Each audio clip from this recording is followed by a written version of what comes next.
तुम्हारी जिज्ञासा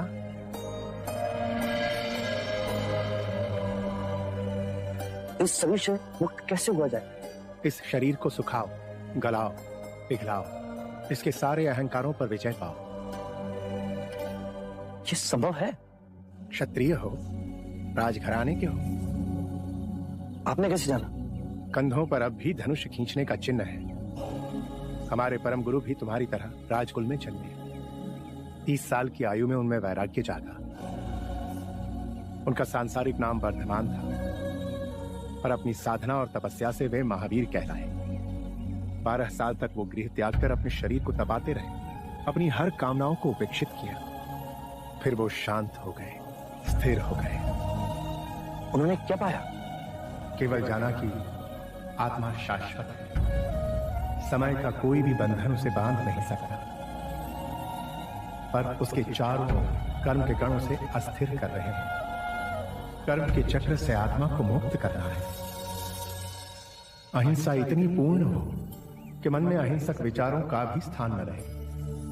सत्य का इतना गहन पालन हो कि कोई भी प्रलोभन सिर्फ शमशान की राख लगे।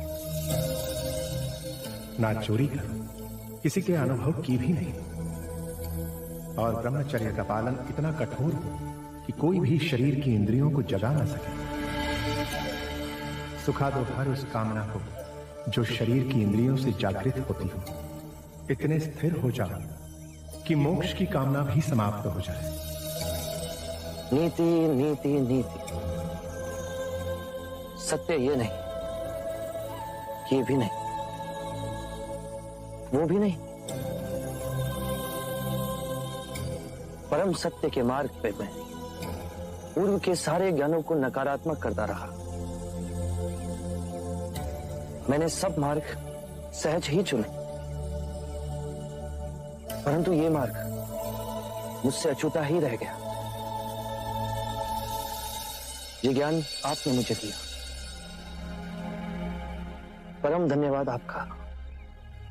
यदि लकड़ी गीली हो तो उसमें आग सहज नहीं लगती। सत्य का ये भूमि तपस्वियों की है। महावीर के तत्व मुझे एक नई दिशा का आह्वान दिया है।